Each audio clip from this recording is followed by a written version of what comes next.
مسلمانوں کے پہلے خلیفہ امیر المومنین حضرت ابو بکر صدیق رضی اللہ تعالیٰ عنہ کمال کی ہستی ہیں، کمال کی شخصیت ہیں، ایسی ہستی ہیں کہ جب بھی ان کا نام لیتے ہیں تو ایمان تازہ ہو جاتا ہے۔ ایک بڑا ہی کمال کا واقعہ آپ کے ایمان لانے کے حوالے سے، بہت سارے واقعات ملتے ہیں، مختلف واقعات ملتے ہیں، آپ کے ایمان لانے کا واقعہ بڑا نرالا ہے۔ آپ نبی پاک علیہ الصلوۃ والسلام کے بڑے قریبی دوستوں میں سے ہیں۔ 18 سال عمر تھی آپ کی، نبی پاک علیہ الصلوۃ والسلام کی 20 سال عمر تھی جب سے دوستی ہو گئی۔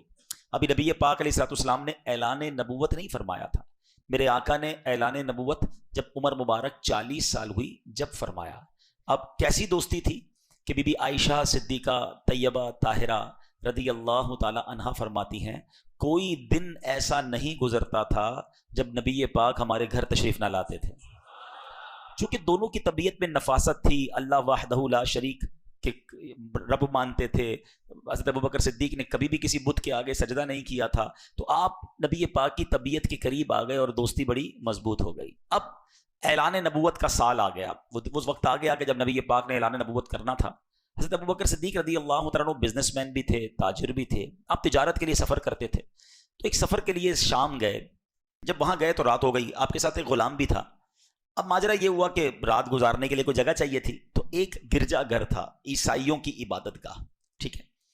اب آپ نے دیکھا کہ اور کوئی جگہ تو نہیں، تو یہیں عبادت گاہ میں ہی رات گزار لیتے ہیں، تو آپ نے دروازہ کھٹکھٹایا، آپ کے غلام نے، اندر سے کوئی غلام نکلا یا کوئی کام کرنے والا نکلا، کہا کہ میرے ساتھ میرے آقا ہیں اور ہمیں رات یہاں گزارنی ہے، سرد رات ہے، اندھیری رات ہے۔ اس نے کہا میں بتاتا ہوں۔ وہ بندہ اندر گیا، اور جو گرجا گھر میں بڑا پادری تھا، جس کو آپ کہیں کہ راہب تھا، اس نے اس سے پوچھا، تو اس نے بتایا کہ ہمارے گرجا گھر میں وہی رات گزار سکتا ہے جس نے کبھی کوئی گناہ نہ کیا ہو، کبھی کوئی اللہ کی نافرمانی نہ کی ہو۔ اس نے باہر آ کر بتایا کہ ہمارے راہب تو یہ کہتے ہیں۔ تو کہا تمہارے پاس کیا ایسا طریقہ ہے کہ تم پہچان لوگے کہ بندے نے گناہ کیا نہیں کیا، خطا کی کہ نہیں؟ کہ یہ مجھے نہیں پتا۔ ان کا کہنا یہ اندر وہی آ سکتا ہے جس نے کوئی گناہ نہ کیا ہو۔ بہرحال جب واپس وہ بندہ اندر جانے لگا تو اس راہب نے کہا پہلے یہ تو پوچھو جو باہر آئے ان کا نام کیا ہے؟ تو حضرت ابوبکر صدیق کے خادم نے بتایا کہ میرے آقا کا نام ابو بکر ہے۔ اس نے جا کر اندر نام بتایا کہ واپس جاؤ پوچھو ان کے والد کا نام کیا ہے۔ واپس آئے کہ میرے والد کا نام ابو قحافہ ہے۔ اندر جا کر نام بتایا ابو قحافہ، بولا فوراً لے کر آؤ، عزت کے ساتھ لے کر آؤ۔ ہیں اب وہ عزت کے ساتھ اندر لے کر آیا۔ کہا مکہ پاک سے آئے؟ کہا مکہ پاک سے آئے۔ مکہ وہی بستی جو پہاڑوں کے درمیان ہے، درخت کھجور کے درخت ہیں، کہا وہی بستی ہے۔ اب وہ راہب بہت عزت سے بات کرنے لگا۔ اس نے اپنی کتابیں نکالی، پرانی کتابیں، آسمانی کتابیں، کبھی وہ صفحات کو پلٹتا، حضرت ابوبکر صدیق کو دیکھتا، پھر صفحات کو پلٹتا، کبھی چہرے کو غور سے دیکھتا۔ حضرت ابوبکر صدیق حیران ہے یہ کیا کر رہا ہے، کبھی نام پوچھتا ہے، کبھی والد کا نام، کبھی شہر کا نام، کبھی کتاب دیکھتا ہے، پھر کہتا ہے حضور اپنا ہاتھ آگے لائیے۔ اس راہب نے آپ کے ہاتھ پر بوسہ دے دیا۔ آپ کہنے لگے تمہیں کیا ہو گیا، تم کیوں ایسا کر رہے ہو، کبھی کیا کہتے ہو، کبھی کیا کہتے ہو، اگر رکنے دینا ہے تو رکنے دو، جانے دو ہم کو، اتنی ساری باتیں۔ تو راہب کہتا ہے کہ آپ کو نہیں پتا آپ کے ساتھ کیا ہونے والا ہے۔ کچھ دنوں میں اللہ کے آخری نبی اعلان نبوت فرمائیں گے اور آپ ان پر ایمان بھی لائیں گے، آپ ان کے خلیفہ بھی بنیں گے، اور جب وہ دنیا سے پردہ فرما جائیں گے آپ امیر المومنین بھی بنیں گے۔ جب آپ کو اللہ پاک اتنی عزتیں دے تو مجھے دعاؤں میں مت بھولنا۔ حضرت ابوبکر صدیق حیران ہو گئی کہ کیسی باتیں کر رہا ہے، کیونکہ آپ کے لیے ساری باتیں نہیں تھی۔ بہرحال رات گزری، حضرت ابوبکر صدیق کے ذہن میں یہ باتیں تو گھوم رہی تھیں۔ اس کے بعد کچھ ہی دنوں کے بعد آپ واپس مکہ پاک گئے تو ابو جہل سے ملاقات ہو گئی۔ ابو جہل یاد رہے سخت نبی پاک کا دشمن تو تھا۔ ابو جہل سے جب ملاقات ہوئی تو ابو جہل کہتا ہے اے ابو بکر تمہیں پتہ ہے تم جس کے بڑے پکے دوست ہو وہ بڑی عجیب عجیب باتیں کرنے لگ گیا ہے۔ کہا کیا باتیں کر رہے ہیں؟ وہ ان کے دوست تھے نبی پاک کے۔ کہا وہ کہتے ہیں میں اللہ کا آخری نبی ہوں، اللہ وحدہ لا شریک کی باتیں کرتے ہیں، بتوں کے خلاف بات کرتے ہیں۔ حضرت ابوبکر صدیق حیران ہو گئے، تلاش کرتے کرتے نبی پاک کے پاس پہنچے۔ جیسے ہی پیارے آقا کے پاس پہنچے نبی پاک مسکرا رہے تھے۔ کہا اے ابو بکر اللہ کا آخری نبی تمہیں ایمان کی دعوت دیتا ہے، ایمان لانے میں تم سب سے پہل کر لو، سبقت لے جاؤ۔ حضرت ابو بکر کہتے ہیں حضور آپ پر مجھے یقین تو ہے، بہت سالوں سے آپ کو جانتا ہوں، آپ صادق ہیں، آپ امین ہیں، آپ سچی باتیں کرتے ہیں، مگر جب بھی کوئی نبی آتا ہے وہ کوئی نشانی لاتا ہے، آپ بھی مجھے کوئی نشانی دکھا دیں تو مجھے اطمینان ہو جائے گا۔ نبی پاک علیہ الصلوۃ والسلام فرماتے ابو بکر کیا راہب کی باتیں یاد نہیں ہیں؟ اور تمہیں کتنی نشانیاں چاہیے؟ کیا وہ رات تمہیں یاد نہیں جو تمہارے ساتھ گزری تھی؟ اللہ اکبر۔ صدیق اکبر کہتے ہیں جو نبی ہزاروں میل دور ہونے والی ہماری باتوں کو جانتا ہے، ہم نے کیا آپس میں باتیں کی وہ بھی جانتا ہے، اب اور کسی نشانی کی کیا ضرورت ہے؟ کلمہ پڑھا لا الہ الا اللہ محمد الرسول اللہ، اور صدیق اکبر اسلام میں داخل ہو گئے۔ سب سے پہلے ایمان لانے والے کون ہیں؟ مردوں میں سب سے پہلے ایمان لانے والے حضرت ابو بکر صدیق رضی اللہ تعالیٰ عنہ. عورتوں میں سب سے پہلے ایمان لانے والی کون ہے؟ بی بی خدیجہ الکبریٰ رضی اللہ تعالیٰ عنہ. بچوں میں سب سے پہلے ایمان لانے والے کون ہیں؟ مولا علی شیر خدا کرم اللہ تعالیٰ وجہ الکریم. اچھا یہ باتیں تو ہمیں پتہ ہونی چاہیے، مگر میں ایک بڑی گہری بات کہنا چاہتا ہوں. یہ تینوں کون تھے اگر غور کریں نا؟ پہلے ایمان لانے والا سب سے قریبی دوست، پہلے ایمان لانے والی آپ کی زوجہ محترمہ، پہلے ایمان لانے والا بچہ کون؟ جو آپ کے گھر میں بڑا ہو رہا ہے. نبی پاک کے سب سے قریبی لوگ ہیں. آپ پوائنٹ سمجھ رہے ہیں؟ آقا کے سب سے زیادہ قریب یہ تین ہستیاں ہیں، اور تینوں نے جیسے ہی سنا کہ نبی پاک اللہ کی طرف بلا رہے ہیں، ایک منٹ نہیں لگایا کلمہ پڑھا اور مسلمان ہو گئے. اس سے پتہ کیا چلا کہ پیارے آقا علیہ الصلوۃ والسلام کے جو جتنا قریب ہوتا گیا وہ اتنا دیوانہ ہوتا گیا، وہ اتنا محبت کرنے والا ہوتا گیا. اب مجھے اور آپ کو ایک بات سمجھنی ہے کہ جب کوئی ہمارے قریب ہوتا ہے، دور سے تو مجھے بڑے اچھے لگتے ہیں، ارے ماشاءاللہ بڑے نیک انسان ہیں، بڑا مسکراتے ہیں، بڑی پیاری باتیں، قریب آنے کے بعد اب ہمارے بارے میں ان کا خیال کیا بنتا ہے، یہ سوچنا ہے، یہ سمجھنا ہے. بعض اوقات ہم باہر جاتے تو باہر کے لوگ کہتے ہیں دعا کیجیے گا، حضرت ذرا دم کر دیں. کبھی گھر والوں نے کہا دعا کر دیں؟ گھر والوں نے کہا دم کر دیں؟ سوچئے نا، گھر میں ہماری ویلیو کیا ہے؟ باہر تو بن جاتی ہے ویلیو، کیونکہ باہر والے تھوڑی دیر کے لیے ملتے ہیں. مزہ یہ ہے کہ ہماری خلوتیں، ہم اکیلے میں بھی اتنے نیک ہوں جتنے باہر نظر آتے ہیں، بلکہ اس سے زیادہ نیک ہوں، لیکن حال برا ہے. بظاہر تو لوگوں کے سامنے ہم نیک پرہیزگار، مگر تنہائی میں حال کیا ہوتا ہے؟ تو اے میرے پیارے اسلامی بھائیوں، نبی پاک کا یہ وصف بتا رہا ہے کہ ہمارے بڑے ایسے ہوتے تھے، بزرگ ایسے ہوتے تھے، اور آج بھی ہیں اللہ والے ایسے ہی ہوتے ہیں کہ ان سے جتنا قریب جاؤ بندہ اتنی محبت میں گرفتار ہو جاتا ہے، اتنی عقیدت میں اضافہ ہو جاتا ہے، ان کی اور عبادتیں پتہ چلتی ہیں. ہمارے قریب آتے ہیں بندے کو ہمارے کرتوت پتہ چلتے ہیں. تو یہ غور کرنے والی بات ہے. اللہ کرے کہ ہماری خلوتیں اور ہماری جلوتیں سب پاکیزہ ہو جائیں. اب ہم چلتے ہیں کہ ہم یہ سمجھیں کہ ظاہر، ہمارا جو ظاہر ہوتا ہے نا اس پر ہم بڑی توجہ دیتے ہیں. روز منہ دھوئیں گے، دانت صاف کریں گے، کپڑے پہنیں گے، خوشبو لگائیں گے، کپڑے پہ داغ لگ جائے تو کسی محفل میں نہیں جائیں گے، دعوت میں نہیں جائیں گے، یار لوگ دیکھیں گے. ذرا غور طلب بات سمجھیے گا. ظاہر کو کون دیکھتا ہے؟ لوگ دیکھتے ہیں. جس کو لوگ دیکھتے ہیں میں اس کی صفائی کی بڑی کوشش کرتا ہوں. آپ کو پتہ ہے رب کی نگاہ رحمت کہاں ہوتی ہے؟ دل پر. دل کی صفائی کا کوئی خیال نہیں ہے. اللہ دل دیکھ رہا ہے. دل چاہے کتنا ہی گندا، کتنا ہی میلا، کتنا ہی بدبودار ہے، اس کی کوئی ٹینشن نہیں، ظاہر صاف کرنا ہے. آپ دیکھیں نبی پاک کی دعاؤں میں بھی ایک میسج ہوتا ہے. وہ میسج کیا ہے؟ ہم آئینہ دیکھنے کی دعا یاد ہے کسی کو؟ اللہم حسنت خلقی، اللہ تو نے میرا چہرہ اچھا بنا دیا، تیری مہربانی. فحسن خلقی، اللہ اخلاق بھی اچھا کر دے. مزہ اس میں چہرہ اچھا ہونا واقعی نعمت ہے، مگر اس سے بڑی نعمت یہ کہ بندے کا دل بھی اچھا ہو جائے، بندہ اللہ کی بارگاہ میں بھی مقبول ہو جائے. تو ہمیں یہ سوچنا ہے کہ ہم باطن کی صفائی، اندر ہمارا صاف ہو، دل اجیالہ ہو، گناہوں بھرا نہ ہو، اس کی فکر کرنی چاہیے. احادیث میں مضمون ملتا ہے کہ اللہ کریم تمہارے مالوں اور تمہارے چہروں پر نظر نہیں فرماتا، اللہ تمہارے دلوں پر نظر فرماتا ہے. قلوبکم، اللہ تمہارے دلوں پر نظر فرماتا ہے. اللہ کرے کہ ہم ہمارے اپنے دلوں کو صاف کرنے والے بن جائیں. صدیق اکبر رضی اللہ تعالیٰ عنہ کے بارے میں مزید آتا ہے کہ آپ کے ایمان کا عالم کیا تھا کہ سورہ آل عمران آیت نمبر 79 میں اللہ پاک ارشاد فرماتا ہے کونو ربانیین، یعنی اللہ والے ہو جاؤ. حضرت ابو عباس عطا رحمۃ اللہ تعالی کی خدمت میں سوال ہوا، اس آیت کریمہ میں اللہ پاک نے ہمیں کس جیسا ہونے کا حکم دیا ہے؟ کیونکہ اللہ نے تو یہ فرمایا کہ اللہ والے ہو جاؤ. آئے ہائے، حضرت ابو عباس عطا فرماتے ہیں کہ ہمیں اس آیت میں حکم دیا جا رہا ہے کہ صدیق اکبر جیسے ہو جاؤ. اچھا، اس کی وجہ بیان فرمائی، کیونکہ جیسے ربانی یعنی اللہ والے صدیق اکبر ہیں، انبیاء کرام کے بعد کائنات میں ایسا اللہ والا کوئی ہے ہی نہیں. ہائے ہائے ہائے، حضرت صدیق اکبر ایسے اللہ والے ہیں. آپ کا اللہ پاک پر، توحید پر ایسا کامل ایمان ہے کہ زمانے کا کوئی حادثہ، یہاں تک کہ پوری زمین ادھر سے ادھر ہو جائے پھر بھی آپ کے دل پر اس کا کوئی اثر یعنی ایفیکٹ نہیں ہوتا. آپ کے دل میں ایمان پوری آن بان اور شان کے ساتھ قائم رہتا ہے. اے میرے پیارے اسلامی بھائیوں، سرکار دو عالم صلی اللہ تعالی علیہ وسلم نے حضرت صدیق اکبر رضی اللہ تعالیٰ عنہ کے ایمان کے بارے میں کیا خوبصورت خود ارشاد فرمایا. دیکھیں میں اور آپ تو تمنا کرتے ہیں نا کہ ہمارا ایمان مضبوط ہو جائے، مگر نبی پاک علیہ الصلوۃ والسلام کیا خوب ارشاد فرماتے ہیں. آقا فرماتے ہیں کہ اگر ابو بکر کا ایمان تمام اہل زمین کے ایمان کے ساتھ تولا جائے تو ابو بکر کا ایمان وزنی ہوگا. ہائے ہائے ہائے. اچھا، پھر نبی پاک علیہ الصلوۃ والسلام نے اس کو یہ ایسے ہی نہیں کہا. دیکھیے ایک بات ہوتی ہے مشاہدے کی, ایک بات ہوتی ہے تجربے کی. ایک بندہ کہے شاید بہت میٹھا ہے کیونکہ اس نے کتابوں میں پڑھا ہے, یہ تو پڑھ کے بتا رہا ہے, اور ایک ہے جو چکھ کے بتا رہا ہے کہ میں نے کھایا ہے شاید بہت میٹھا ہے. جو تجربہ کر کے بتاتا ہے نا اس کی بات میں بڑا کانفیڈنس ہوتا ہے. خیر نبی پاک تو جو فرمایا حق ہے, مگر اس بات کو پیارے آقا نے تجربے سے بھی دیکھا ہے. نبی پاک کی ایک اور حدیث ہے, آقا علیہ الصلوۃ والسلام فرماتے ہیں میں نے دیکھا کہ میں جنت میں داخل ہوا تو ایک ترازو لایا گیا, میری پوری امت کو ایک پلڑے میں رکھا گیا اور مجھے دوسرے پلڑے میں رکھا گیا, تو آقا نے فرمایا میرا وزن میری پوری امت سے زیادہ تھا. پھر فرماتے ہیں ایک پلڑے میں میری پوری امت کو رکھا گیا, دوسرے میں صدیق اکبر کو بٹھایا گیا تو صدیق اکبر کا وزن پوری امت سے زیادہ تھا. ہائے ہائے ہائے, ایسے ہیں صدیق اکبر, ایسے پیار نہیں کرتے ان سے ہم.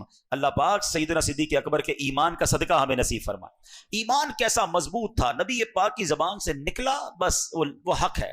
واقعہ آپ نے سنا ہوگا نا کہ صدیق اکبر رضی اللہ تعالیٰ عنہ جو ہیں یہ شب معراج 27ویں رجب نبی پاک معراج کر کے واپس تشریف لائے.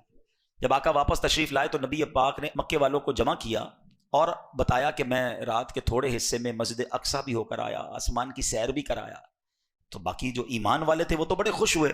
ابو جہل وہ بھی سننے لگا. اب اس کو موقع مل گیا کہ یہ تو ایسی بات ہے کسی کو سمجھ نہیں آئے گی. اب آپ کہیں کیوں سمجھ نہیں آئے گی, اب میں آپ کو سمجھاتا ہوں کہ اگر میں کہوں آپ کو میں عشاء کی نماز عبداللہ گوٹ کی اس مسجد میں پڑھوں اور فجر میں آ کے آپ کو بتاؤں کہ رات میں عشاء پڑھ کے جو ہے نا امریکہ گیا تھا اور فجر میں واپس آ گیا ہوں, تو آپ یہ کہیں گے عبدالحبیب بھائی کی لگتا ہے طبیعت ٹھیک نہیں ہے, یا تو یہ خواب میں گئے تھے. ٹھیک ہے, دو میں سے ایک بات ہو سکتی ہے. اتنی دیر میں تو بندہ وہاں سے ہو کر آ نہیں سکتا, کیونکہ نبی پاک رات بھی ان کے ساتھ تھے اور بیت المقدس اور مکہ پاک کا راستہ 1 مہینے کا تھا. اب تو جہاز آ گئے نا, پہلے اونٹوں پر گھوڑوں پر سفر ہوتا تھا. 1 مہینہ جانے کا راستہ, 1 مہینہ واپسی کا راستہ. ابو جہل نے کہا اے محمد صلی اللہ علیہ وسلم جو آپ ابھی کہہ رہے ہیں میں اور لوگ جمع کر دوں, آپ کہہ دیں گے؟ نبی پاک نے فرمایا بالکل بتاؤں گا, بالکل کہہ دوں گا. ابو جہل نے کیا کیا, اور لوگوں کو جمع کیا. کہا دیکھو جس کو تم اللہ کا نبی مانتے ہو, جو اللہ کا نبی ہونے کا دعویٰ کرتا ہے, وہ کیا باتیں کر رہے ہیں. نبی پاک نے فرمایا کہ میں رات تھوڑے حصے میں بیت المقدس ہو کر آ گیا. لوگ ہنسنے لگے, معاذ اللہ مذاق اڑانے لگے. اب ابو جہل کو یاد آیا کہ یہ تو موقع ہے ابو بکر کو اپنے ایمان سے ہلانے کا ہے.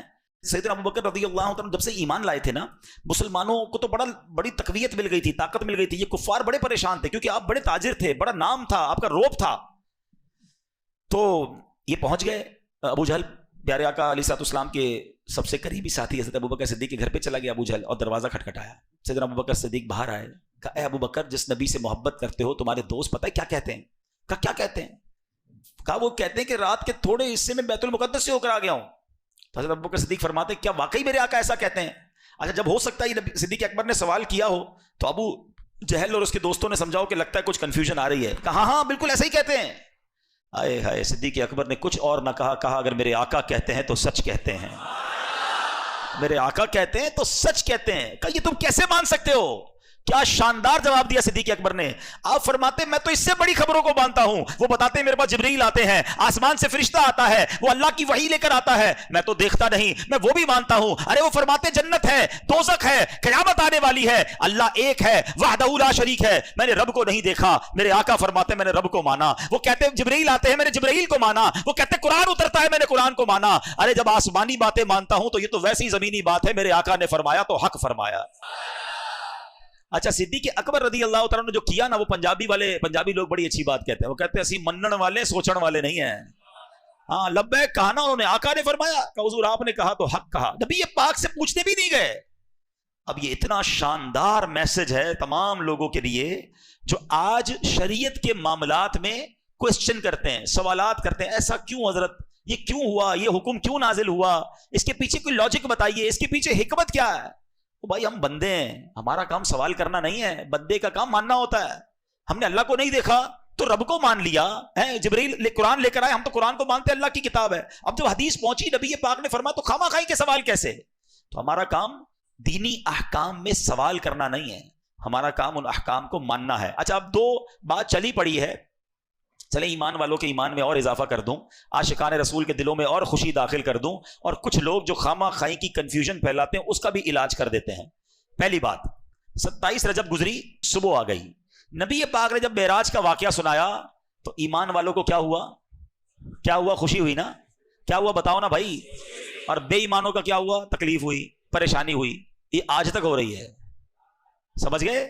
ہاں آج بھی شب معراج آتی ہے تو کچھ عاشقان رسول جھوم جھوم کر کہتے ہیں شاہ دولہ بنا آج کی رات. ایمان والوں کو آج بھی خوشی ہو رہی ہے, جن کے دلوں میں پرابلم ہے ان کو آج بھی پرابلم ہو رہی ہے. تو پہلے یہ سمجھ لو. دوسرا, اب لاجیکلی جواب سمجھ لو. کچھ لوگ کیا کہتے ہیں, خواہ مخواہ معراج کی اتنی عظیم سعادت, اتنے بڑے معجزے کو معاذ اللہ کم دکھانے کے لیے کہتے ہیں کہ یہ معراج جو ہوئی تھی نا یہ خواب میں ہوئی تھی. معاذ اللہ, وہ کیا کہتے ہیں, نبی پاک خواب میں تشریف لے گئے تھے. اب میں آپ کو بڑی آسانی سے لاجیکلی سمجھا دیتا ہوں, غور سے سنو گے تو آئندہ کبھی وسوسہ کوئی ڈال نہیں سکے گا. ٹھیک ہے, کبھی آپ صبح اٹھیں, اتنے سارے لوگ بیٹھے, ہمارے گھر میں بھی چھوٹے چھوٹے بچے ہوتے ہیں, کوئی بچہ صبح اٹھ کر کہے کہ ابو جان رات میں خواب میں جو ہے نا لاہور بھی گیا, اسلام آباد بھی گیا, اس کے بعد مکے بھی گیا, مدینے بھی گیا. صبح اٹھا تو بستر پر تھا, تو آپ کیا کہیں گے, چلو بیٹا مبارک ہو ماشاءاللہ مکہ مدینہ دیکھا, لیکن خواب میں سارے گھومتے رہتے ہیں. خواب میں کوئی بھی کہیں چلا جائے کوئی پابندی تو نہیں ہے نا, اور کوئی بڑا کمال بھی نہیں ہے. ایک بڑا لاجیکلی سوال, حکمت والا سوال آپ سے کر رہا ہوں. اگر نبی پاک نے 28 رجب کی صبح یہ کہا تھا کہ میں رات کے اندر خواب میں بیت المقدس دیکھ کر آیا ہوں, تو جھگڑا بنتا؟ بتاؤ نا. نہیں نا. اگر آقا یہ فرماتے کہ میں خواب میں بیت المقدس گیا تھا تو کسی کو کیا اعتراض ہوتا؟ یہ ابو جہل اور اس کی کمپنی کا اعتراض ہی بتا رہا ہے کہ نبی پاک نے دعویٰ یہی کیا تھا کہ میں جسمانی طور پر بیت المقدس گیا تھا. سمجھ آ گئی بات؟ جو ان کا جھگڑا بننا ہے نا, کہتے ہیں نا ہر کام میں اللہ کی حکمت ہوتی ہے. وہ اعتراض جو کر رہے ہیں نا, کتابوں میں لکھا کہ یہ اعتراض کر رہے ہیں, مذاق اڑا رہے ہیں, صدیق اکبر کے گھر جا رہے ہیں, یہ سب چیزیں بتا رہی ہیں کہ میرے آقا نے اس دن جو اعلان کیا تھا نا, وہ اعلان یہی تھا کہ میں جسمانی طور پر بیت المقدس گیا تھا. ایمان والوں نے اس وقت بھی مانا تھا, ایمان والے آج بھی مان رہے ہیں, اور انشاءاللہ قیامت تک مانتے رہیں گے. رہے گا یوں ہی ان کا چرچا, رہے گا یوں ہی ان کا چرچا, رہے گا پڑے خاک ہو جائیں جل جانے والے, پڑے خاک ہو جائیں. تو انشاءاللہ صدیق اکبر کی ادا کو ادا کریں گے اور ہر معراج کی صبح خوشیاں منائیں گے انشاءاللہ. تو کیا کمال کی ہستی ہیں صدیق اکبر رضی اللہ تعالیٰ کا جو ایمان تھا نا, کیا ایمان, کیا مضبوطی, نبی پاک کے فرمان پر یقین. سبحان اللہ. کئی واقعات ہیں ایسے. ایسا ایمان مضبوط تھا کہ حضرت غزوہ تبوک کا موقع ہے, حضرت عمر فاروق رضی اللہ تعالیٰ کہتے ہیں ہر بار صدیق اکبر نیکیوں میں آگے بڑھ جاتے ہیں. اس بار میرے پاس تھوڑے پیسے زیادہ ہیں, اس بار میں نے نیکیوں میں آگے بڑھنا ہے. تو کیسے آگے بڑھنا ہے؟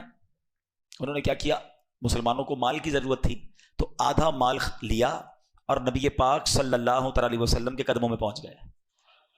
آقا کی خدمت میں پیش کر دیا. نبی پاک نے فرمایا اے عمر کتنا لائے ہو؟ کہتے ہیں حضور والا جتنا گھر میں تھا آدھا لے آیا ہوں. پیارے آقا علیہ الصلوۃ والسلام نے فرمایا اے عمر گھر والوں کے لیے کیا چھوڑا ہے؟ کہ حضور گھر والوں کے لیے میں آدھا چھوڑ کر آیا ہوں. اب ذرا سوچئے, جن لوگوں کو 2.5% زکوٰۃ دینا مشکل لگتا ہے وہ 50% لے کے چلے گئے. اچھا آپ کہتے ہیں کہ مجھے انتظار تھا کہ میں ابو بکر کیا لاتے ہیں, کیونکہ مقابلہ تھا, کمپٹیشن تھا. اچھا اب جیسے ہی ابو بکر رضی اللہ تعالیٰ آئے تو نبی پاک نے پوچھا اے ابو بکر کیا لائے ہو؟ کہتے ہیں حضور گھر میں جو کچھ تھا سب لے آیا ہوں. فرمایا صدیق اکبر گھر والوں کے لیے کیا چھوڑا ہے؟ کہ حضور گھر والوں کے لیے اللہ اور اس کا رسول کافی ہے. ایمان تھا تو کیسا تھا. حضرت عمر کہتے ہیں اس دن آج میں نے جان لیا کہ نیکیوں میں ابو بکر سے آگے نہیں بڑھ سکتا ہوں. اچھا پھر دیکھو یہ صدقہ قبول کیسا ہوا ہے کہ نبی پاک کی بارگاہ میں جب سیدنا ابو بکر صدیق سارا مال پیش کر چکے نا, تو آپ نے اتنا صدقہ کیا تھا, سب کچھ دیا تھا نا, تو کرتے پر جو بٹن لگے تھے نا وہ بٹن بھی رائے خدا میں صدقہ کر دیے, کانٹے لگا لیے. تھوڑی دیر ہوئی تو جبریل امین آئے. جب جبریل امین آئے نا تو ان کے جسم پر جو لباس تھا اس میں بھی کانٹے لگے ہوئے تھے. اللہ کے نبی علیہ الصلوۃ والسلام نے فرمایا اے جبریل آج یہ کیسا لباس پہنا ہے؟ جبریل امین کہتے ہیں حضور صرف میں نے نہیں, آسمانوں پر جتنے فرشتے ہیں اللہ کو ابو بکر کی ادا ایسی پسند آئی ہے کہ آج سارے فرشتوں نے ایسا لباس پہنا ہے. آپ ذرا غور کیجئے. اب جب جبریل امین نے یہ بتایا نا, پھر کہا حضور ابو بکر سے کہیے کہ رب آپ کو سلام ارشاد فرما رہا ہے, اور ابو بکر سے پوچھئے کہ کیا اس حال میں تم رب سے راضی ہو؟ کچھ بھی نہیں تھا نا, سب دے دیا تھا نا. جب نبی پاک نے فرمایا ابو بکر جبرائیل فرما رہے ہیں کہ اللہ تمہیں سلام ارشاد فرماتا ہے, اور بتاؤ کہ کیا تم اس حال میں رب سے راضی ہو؟ صدیق اکبر زارو کتار رونے لگے اور روتے روتے کہنے لگے میں اپنے رب سے راضی ہوں، میں اپنے رب سے کیسے ناراض ہو سکتا ہوں؟ اب یہاں 2-3 باتیں بڑی کمال کی سیکھنے والی ہیں۔ پہلی بات تو یہ ہے صدیق اکبر نے پورا گھر لٹا کر سب راہ خدا میں دے دیا۔ کیا کسی حدیث کسی روایت میں آپ نے یہ پڑھا کہ معاذ اللہ صدیق اکبر اس کے بعد مانگنے لگ گئے؟ نہیں، اللہ نے پھر ان کے مال میں برکت دے دی، کیونکہ حدیث پاک پر ایسا یقین تھا ان کا۔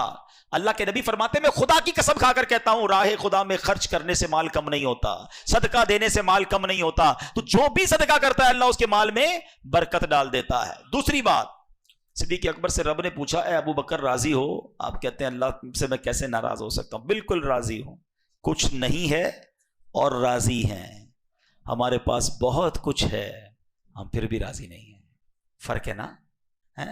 جس سے ملو بھائی کیا حال ہے؟ بس یار بہت پریشان ہوں، بہت تکلیف ہے، کاروبار نہیں ہے، روزگار نہیں ہے، ٹینشن بڑی ہے، طبیعت ٹھیک نہیں ہے۔ ارے کبھی تو شکر کرو، کبھی تو یہ کہو کہ میرے رب نے مجھے کروڑوں سے اچھا بنایا ہے، کبھی تو یہ کہو کہ میں اپنے رب کا جتنا شکر ادا کروں کم ہے۔ کبھی آپ کو معلوم ہے کہ آپ کے پاس کیا کیا ہے؟ اس پر کب شکر کرو گے؟ جو نہیں ہے اسی کو یاد کرتے ہو۔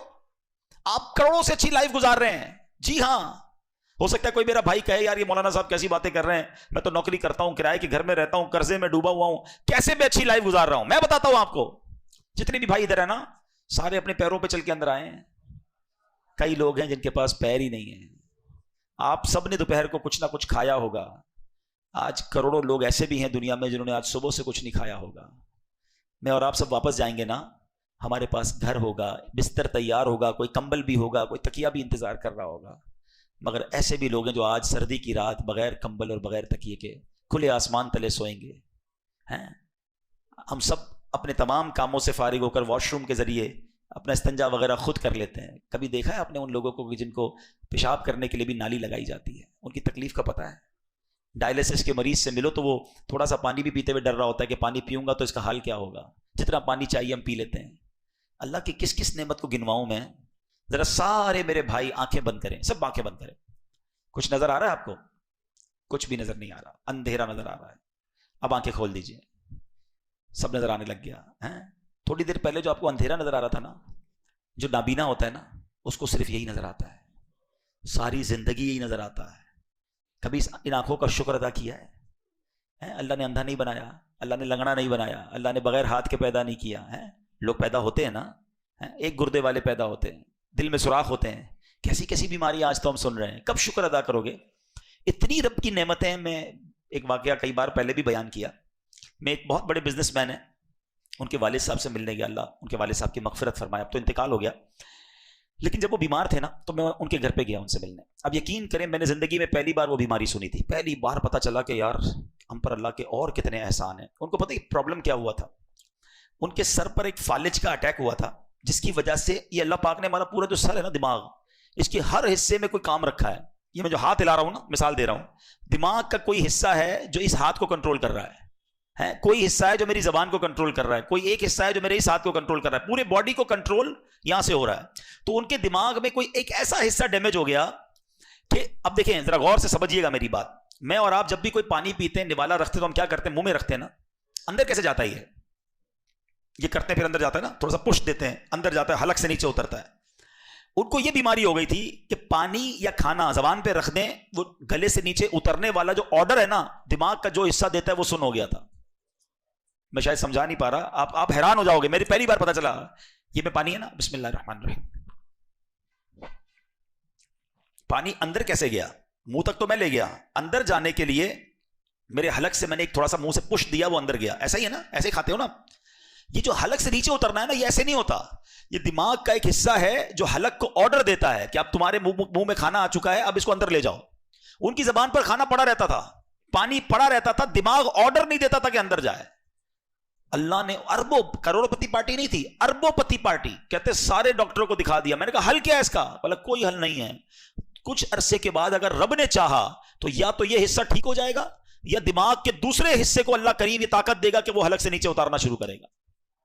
اچھا میں تو دعا کر کے باہر آ گیا، میں نے کہا یا اللہ تو نے ہمیں کتنی نعمتوں سے نوازا ہے، ہمیں تو پتہ ہی نہیں کہ ہمارے دماغ میں کیا کیا سسٹم فٹ ہے، اور ہم جیسے چاہتے کھاتے پیتے اندر بھی چلا جاتا ہے، فارغ بھی ہو جاتے ہیں۔ اس پر کب شکر ادا کرو گے؟ سوچو میرے پیارے اسلامی بھائیوں، نہ شکری نہیں، شکر گزار بنو۔ اللہ نے بہت دیا ہے، کروڑوں سے اچھا بنایا ہے،